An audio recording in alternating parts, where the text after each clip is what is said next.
Olá, concursando de todo o Brasil, sou o Mestre Mário, você é sempre bem-vindo ao meu canal. Hoje a nossa aula contempla resolução de questões da banca IBAD. Vai fazer concurso dessa banca?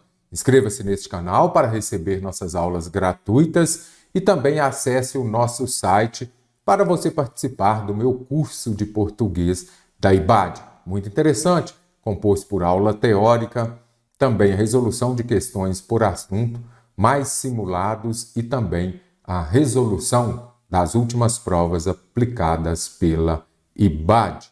Então vamos à nossa aula de hoje, contemplando questões dos níveis médio e também superior. Primeira questão, ela está contemplando regência, assunto muito extenso. Então, tem regência, você precisa observar a transitividade do verbo. Será que eu tenho um verbo transitivo direto, um verbo transitivo indireto ou um verbo intransitivo? Isso daqui é muito importante para você compreender. Primeiro ponto, se aparecer um verbo intransitivo, é aquele que não vai pedir complemento. Se eu disser, por exemplo, Maria chegou. Pronto, não precisa fazer pergunta, você entende. Posso ter também os verbos transitivos, diretos e indiretos. Então, verbo transitivo é aquele que vai exigir um complemento, mas ele não virá acompanhado de preposição. Então, se eu falar, por exemplo, Maria trouxe o livro. Aí vamos lá. Ela trouxe o quê? Quando você faz a pergunta com o que ou quem, você tem um verbo transitivo direto. O complemento é o livro é um objeto direto. Você observa que não vem acompanhado de preposição. Este o aqui é um artigo definido. Verbo transitivo indireto, aquele que vai pedir um complemento e esse complemento virá acompanhado de preposição. Então, se eu disser, por exemplo, preciso de servidores, preciso de servidores. Se eu chegar até vocês e se eu disser eu preciso, vocês vão falar de quê? Quando você fizer a pergunta com que ou quem acompanhado de preposição, que seja de que, de quem, em quem, para quem, e outras que vão aparecer também, a quem, aí você já sabe, eu tenho um verbo transitivo indireto. Ele vai exigir um objeto indireto como complemento. Isso aqui é transitividade verbal. Simples assim, e é importante você compreender também que determinado verbo, em determinado contexto, ele pode ser transitivo direto ou transitivo indireto. Vou pegar aqui o verbo assistir. E às vezes a gente vê muito aí a regência dele equivocada. Se eu disser, por exemplo, assistir ao jogo. Assistir ao jogo. Então, assistir com o significado de ver, ele é um verbo transitivo indireto. Então, ele vem acompanhado de preposição. Ele exige a preposição a. Se eu disser, por exemplo, assistir o médico durante a cirurgia. Assistir, se for com o sentido de ajudar, por exemplo, eu falar, a enfermeira assistiu o médico durante a cirurgia, entregando-lhe os equipamentos. Aí é no sentido de ajudar. Então, vamos colocar aqui, assistir. Sentido de ajudar é o quê? Um verbo transitivo direto. Então, você observa, é só um exemplo. Então, aí nós temos também os verbos bitransitivos, transitivo direto e indireto. Eles exigem dois complementos, um objeto direto e um objeto indireto. Por exemplo, o verbo entregar. Eu entreguei o material a João. Eu entreguei o quê? O material a quem? A João. Então, nesse caso, eu tenho um verbo bitransitivo. Obedecemos às ordens do chefe e correspondemos às expectativas da equipe. Contempla crase? Sim, mas crase ela está dentro de regência, não é isso? Então, qual é o verbo mais fácil para você? Obedecemos ou correspondemos? Ah, ela não correspondeu o meu amor ou ao meu amor? Ao meu amor. A correspondemos exige a preposição a. Então, aqui, as expectativas têm. Então, quando o termo anterior exige a preposição a, eu junto mais o artigo definido que vem acompanhando o substantivo feminino expectativas. Então, neste caso aqui, terá crase. Então, as expectativas. Então, já vem, descartei aqui 3 alternativas. Obedecemos às ordens do chefe. Quem obedece, obedece a alguma coisa ou a alguém. Então, é verbo transitivo indireto. Mestre, como eu vou melhorar? Eu não sabia que obedecemos é um verbo transitivo indireto.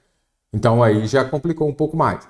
Melhorar lendo bastante, resolvendo muitas questões. Por isso, no meu curso de português da IBAD, tem uma lista de questões lá somente sobre regência, justamente para você ver quais cursos são mais cobrados.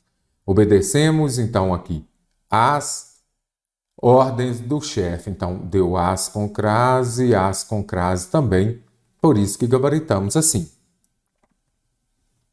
Analise as palavras rápido e lento. Identifique a relação semântica. Quando falo de semântica, está se referindo ao significado das palavras, as substituições. Lá dentro de semântica, no seu edital, às vezes aparece sinônimo, antônimo, homônimo, parônimo e polissemia. Rápido e lento. Aqui nós já observamos a ideia de oposição. Precisa da alternativa correta. Seria o mesmo que dizer bom e ruim. Então, são palavras opostas. Se são palavras opostas, são o quê? Antônimos. Sinônimos, significados equivalentes.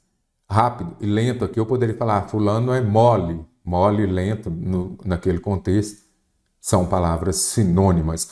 Homônimas são as palavras que possuem a mesma escrita ou o mesmo som, mas possuem significados diferentes. Então, se eu disser, por exemplo, sela, aquela de colocar no cavalo, e sela, onde as pessoas ficam presas, é a mesma pronúncia. Então, aqui, você já vai compreender que mesma pronúncia, mas significados diferentes. São os homônimos, certo? Aí eu poderia falar, por exemplo, manga, a manga da blusa e a manga fruta. Homônimo perfeito, mesmo som, mesma grafia.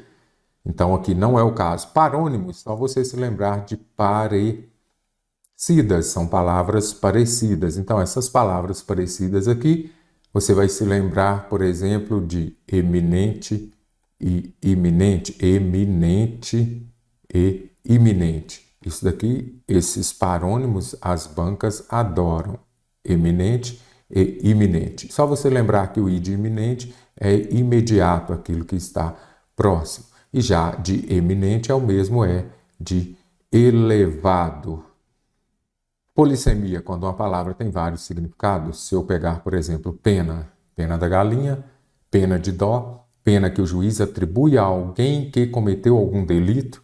Aqui são os diversos significados, muitos significados para uma palavra só. Em qual alternativa a palavra está corretamente classificada quanto à acentuação? Tem acentuação, concursando? Primeira coisa, você precisa saber quando a palavra é oxítona, paroxítona ou proparoxítona. Lembre-se de que você começa da direita para a esquerda. Você já sabe, você se lembra quando eu devo acentuar as oxítonas, paroxítonas e proparoxítonas? Vou fazer uma breve explicação para vocês agora. Então vamos compreender aqui as regras de acentuação. Oxítono é quando a sílaba tônica ou a sílaba forte é a última. Lembre-se de que você começa sempre da direita para a esquerda, já facilitará bastante. Então, olha aqui. Cajar, a sílaba tônica é qual? O já você separa em vírgula aqui, você separa em sílaba. Aí você já consegue identificar. Ela é oxítona terminada em A. Eu acentuo as oxítonas terminadas em A, E, O. Não acentuo as oxítonas terminadas em I e U. Não acentuo.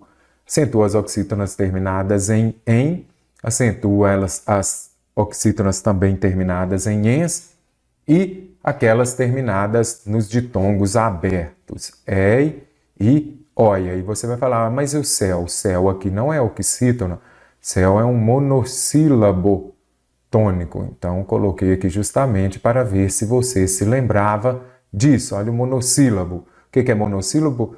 Uma sílaba. E as paroxítonas são aquelas palavras cuja sílaba tônica é a penúltima. Vamos lá, panela. Qual que é a sílaba tônica? Panela, panela ou panela? Panela. Então, é a penúltima, aí você já sabe. Ela é uma palavra paroxítona. que é uma palavra paroxítona, é quando a sílaba tônica é a penúltima. Pode ser acentuada ou não. Táxi tem acento porque ela é uma paroxítona terminada em I e também em U, seguido ou não de S, ok? Olha a panela aqui, ela é o quê? Uma paroxítona terminada em A. Não acentua as paroxítonas terminadas em A, é O. Aí se você já é esperto, você vai falar, olha, eu acentuo as oxítonas terminadas em A, é O, e não I, U. Paroxítona é o contrário. Eu acentuo as terminadas em I e U e não acentuo as terminadas em A, E, O. Acentuo as paroxítonas terminadas em R, em L, em X e agora, e hífen. Tem acento ou não tem?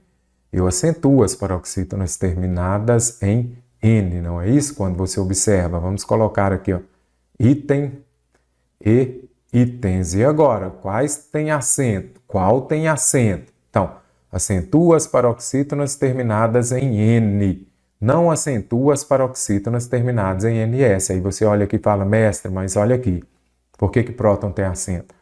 Eu já acentuo as paroxítonas terminadas em on e ons, mas terminada em Ns não. Por isso, hífens não tem acento, itens não tem acento. E item tem acento ou não? Reflita, sim ou não? Eu acho ou eu tenho certeza? Eu tenho certeza que não tem, porque eu não acentuo as paroxítonas terminadas em M, ou em aqui, tanto faz. Ok? Então ficou mais fácil. Ônus, ela é o quê? Uma paroxítona terminada em U, seguido ou não de S, olha aqui. Ímã, também tem acento. Órfãos, fórum, olha aqui, fórum é muito usado. Aí você vai se lembrando das regras. E aqui nós temos as paroxítonas terminadas em ditongo.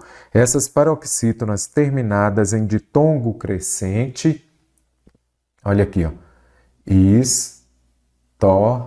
Não vou entrar no mérito aqui de alguns gramáticos considerarem a palavra história como proparoxítona. Por quê?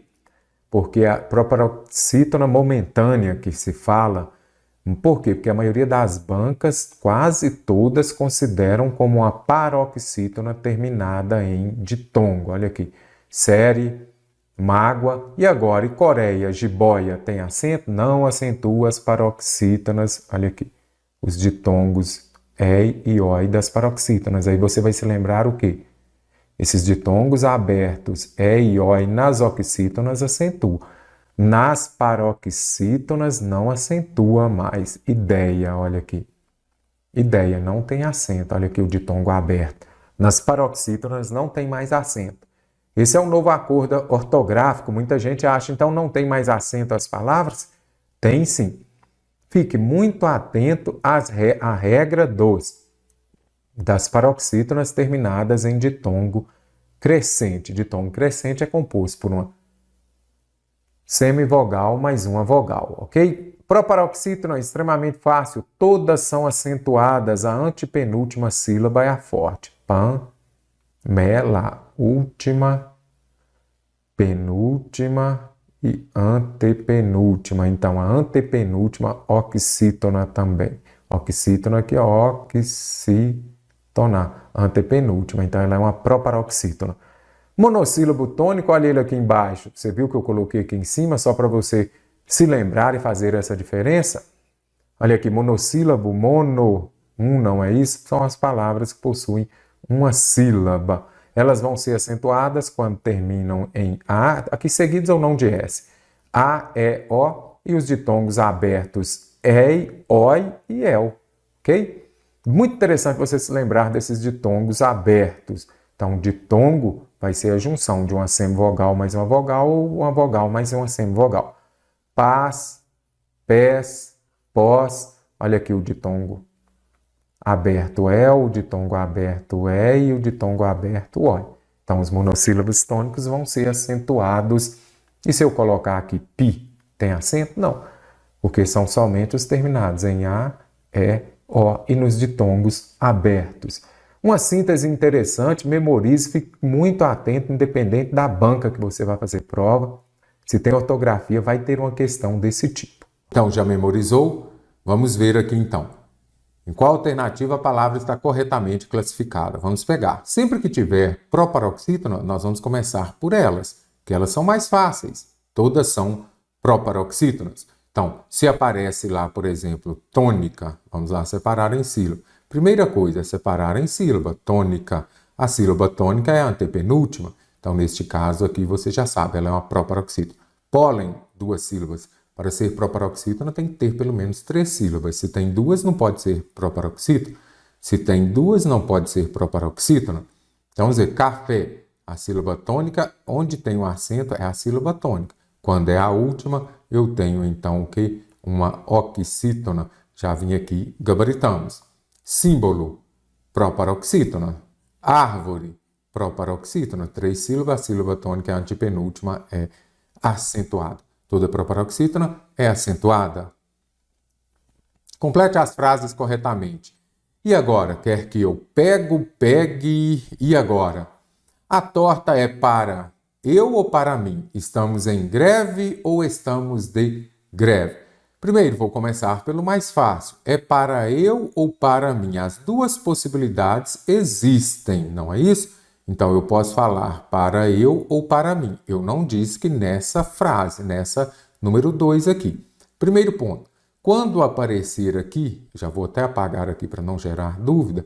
Quando aparecer aqui um verbo no infinitivo, você vai usar eu. Então, aqui vai ser para eu fazer, porque ele está exercendo a função de sujeito, correto? Se eu disser, por exemplo, ela trouxe, vamos começar aqui. Ela trouxe a torta para mim. Então, aqui você já observa que este para mim, ele é um complemento. Então, para mim aqui é um objeto indireto. Sempre que exercer a função de sujeito, vier acompanhado de um verbo no infinitivo, aí você já vai vir e colocar eu. Então, já vou ver aqui que eu permanece. Agora, o mim, não. O mim vai exercer a função de objeto indireto. Quer que eu pegue ou pego? Não. Caro concursando, como você vai saber? Eu pego, ou eu pegue ou eu pego? Então, já descartei, cheguei ao gabarito aqui. Mas aqui, quando aparecer este que aqui, vai indicar que o modo será o subjuntivo e o tempo presente, presente do subjuntivo. Então, é aquele que tem o que mesmo? Que eu ame, que eu pegue, que eu ame, que eu estude, que eu pegue. Então, os verbos terminados na primeira conjugação ar, lá no modo subjuntivo, no presente subjuntivo, eles virarão é. Então, quando você estudou o verbo estuda, você vai lá e fala assim, que eu ame, que tu ames, que ele ame, correto? Então, aqui é quer que eu pegue para eu e estamos em greve ou estamos de greve. Nós estamos dentro do movimento, então estamos em greve. Vou deixar aqui para vocês 2 perguntas para vocês interagirem comigo nos comentários também. Estou de ou em férias? Qual das 2 possibilidades está correta? E estou de ou em férias regulamentares? Quando férias vem acompanhada de um determinante, de, neste caso aqui, um adjetivo, será que eu posso usar as 2 ou só uma? Deixe lá nos comentários, coloque lá. Estou de férias ou em férias, estou de férias regulamentares ou em férias regulamentares. Assinale a alternativa que apresenta palavras parônimas em destaque. Disse ainda há pouco que os parônimos são as palavras parecidas. Então, eu preciso de parônimos. Será que aflorar e submergir são parônimas? E manga, ainda disse, inclusive, trouxe até esse exemplo aqui. Então, nós precisamos ver parônimos parecidas. Então, precisam ser palavras parecidas, que vai haver alteração de uma letra, por exemplo. Manga não é parecida, iniciar, começar não é, aflorar, submergir não é, benigno, hostil não é, então sobrou a letra E. Iminente, olha aqui, diante da iminente catástrofe, então é algo que está próximo, não é isso? É o mesmo de o I de imediato. O cientista destacou-se como uma figura eminente. Esse eminente aqui é uma figura elevada, uma figura o quê? Importante, capaz de guiar a comunidade científica com sua experiência e liderança. Então, aqui, palavras parecidas. Manga aqui está dentro de quê? Dos homônimos. São palavras iguais. Homo não é igual? Homônimos. Palavras são os nomes iguais. Podem ter a mesma pronúncia, a mesma escrita, mas com significado diferente. Aqui a manga é uma fruta. Sujando a manga aqui já está relacionada à parte da roupa. Iniciar e começar são o quê? Palavras sinônimas, possuem o mesmo significado. Aflorar aqui é algo que aparece, né? Pode surgir. Então, e submergir é afundar, são o quê? Antônimos. Antônimos. Benigno e hostil são também antônimos, correto? Então, venho aqui somente a alternativa E. Na frase, 5% dos alunos com notas. Preencha as lacunas adequadamente segundo a concordância nominal e verbal. Então, preciso da alternativa correta. Quando aparecer aqui porcentagem, espero que esteja aí com o caderno anotando.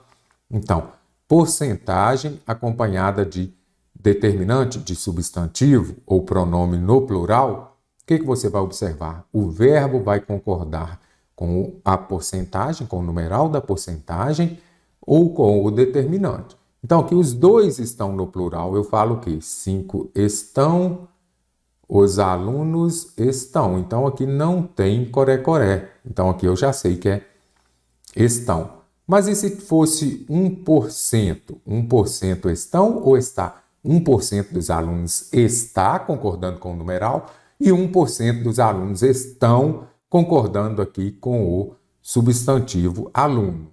Concordância? Essas duas possibilidades. Então, estão. E agora?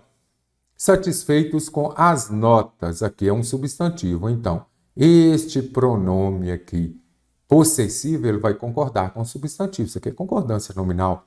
Então, anote aí também o adjetivo, pronome, o artigo, o numeral vão concordar com o substantivo em gênero e número. Então, se eu disser lá, por exemplo, mulher, eu não posso falar ou mulher, bom, não. Então, mulher é o substantivo. Então, o que você vai observar neste caso? Eu vou pegar o quê? Se ele é o substantivo, ele que manda. Então, o adjetivo vai concordar com ele, o adjetivo também. O artigo e o adjetivo vão concordar com o substantivo em gênero e número. Então, estão e suas. Na festa luxuosa, nós vamos identificar a alternativa que apresenta uma palavra usada com a grafia correta. Caro concursando, dê uma lida lá na passagem acima. Qual delas está correta aqui? Desnecessário, sim. Então, vamos retirar o des para facilitar. Necessário, 2 S e acento. Gabaritamos a questão. Exceção aparece muito aqui. Então, fique atento, exceção é com C cedilha, as bancas cobram muito. Mortandela, pega muita gente, é igual iogurte. Traga para mim um iogurte, que eu vou fazer uma rúbrica no seu documento. Tudo errado, né? O correto é o quê? Vou colocar bem grande. Iogurte e rubrica. Rubrica, ela é uma palavra paroxítono, ela não tem acento. Iogurte e rubrica. E o correto é o quê? Mortadela. Perturbar, não. Ele está me perturbando. Então, perturbar.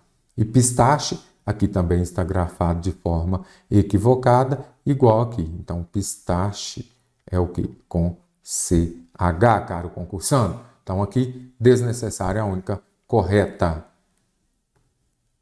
Na formação de palavras, é comum encontrar diferentes processos morfológicos que contribuem para a riqueza e a diversidade do léxico. Isso. Você tem feliz, você pode pegar felizmente, infelizmente. Analise as seguintes palavras e identifique o processo morfológico predominante na palavra cachorro quente. Então, você observa a presença de 2 radicais aqui. Então, ok, 2 palavras. Derivação sufixal. Sufixal é quando você acrescenta alguma coisa no final da palavra. Da palavra feliz, aí eu vou criar o quê? Felizmente. Então, acrescentei um sufixo. Não é o caso. composição por aglutinação. Glute, glute, glute. É porque está comendo alguma letrinha, não é isso? Então eu tenho lá plano, alto, aí eu vou ter o quê? Planalto. Então glute, glute, comeu uma letrinha, o O sumiu. Então planalto. Embora, que era em boa hora. Derivação parasintética é quando você coloca o prefixo, ou pegar aqui a palavra tarde. Você vai colocar o prefixo e o sufixo ao mesmo tempo.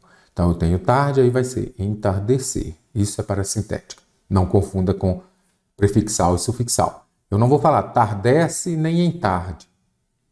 Justaposição certinho. Eu peguei cachorro que não retirou nada, juntei as duas palavras, justaposição. E prefixal vai ser o quê? Infeliz. Então, eu tenho um prefixo aqui que vai vir antes do vocábulo feliz. E essa seria a prefixal. Questão nível superior também, regência verbal. Vamos julgar as frases abaixo. Caro concursando, regência verbal. Eu adoro chocolate. Adoro é verbo transitivo direto e indireto, será? Observa que eu adoro o quê? Verbo transitivo direto. Em determinado contexto, tal verbo é bitransitivo, VTDI. Mas aqui você tem de observar nessa frase. Então, eu adoro chocolate. Eu adoro o quê? Chocolate, objeto direto. Então, aqui ele é só um verbo transitivo direto. Ele chegou, intransitivo. Intransitivo não pede complemento e você compreende. Maria chegou. Ótimo, professor. Maria precisa. Precisa de quê? Aí já pede um complemento. Tá vendo? Olha aqui. Então, o A2 está correto. Ele precisa de quê? De ajuda, objeto indireto. Então, aqui, se é objeto indireto, eu tenho um verbo transitivo indireto. Estão corretas somente A2 e A3. A1 não está. Questão contemplando denotação e conotação. Qual é a principal diferença entre elas? Denotação explora associações culturais, enquanto conotação ao significado literal, não, caro concursando, aí você já memorizou. Denotação é o sentido próprio, quando você usa a palavra naquele sentido que é dela mesmo, é no sentido, no significado literal. Já conotação é no sentido figurado, é quando você dá um novo significado à palavra. Então aqui já facilitou bastante. Então posso descartar a alternativa A. Denotação e conotação são conceitos que se aplicam exclusivamente à gramática e não têm impacto. Gente, denotação e conotação estão lá dentro de semântica. O que a semântica estuda? O significado das palavras. Então, elas têm impacto direto no significado das palavras. Denotação vai se referir, então, denotação refere-se aos significados literais, enquanto conotação, associações emocionais e culturais adicionadas às palavras. Perfeito aqui, alternativa C. Então, denotação é isso daqui, aos significados literais mesmo. Conotação, já associações emocionais. Denotação são termos intercambiáveis e podem ser usados de forma intercambiável em qualquer situação. Então, intercambiável aqui está relacionado à troca. Eu posso trocar denotação e conotação? Não, não posso. Em determinado contexto, se for empregada a linguagem conotativa, eu não posso falar, por exemplo, João é uma pedra. Linguagem conotativa. E eu posso falar que João é uma pedra, então, no sentido próprio, no sentido literal, no sentido denotativo? Não posso, porque se eu fizer isso, João vai virar uma rocha. O João está lá no meio da rua, ele é uma rocha? Impossível isso. Denotação refere-se a significados subjetivos e associativos? Não. Isso daqui é o quê? A conotação. Conotação que vai se referir a isso daqui. Enquanto conotação ao sentido literal e objetivo, não. Aqui já é denotação, inverteu. Então aqui a questão interessante para definir mesmo o significado dessas palavras.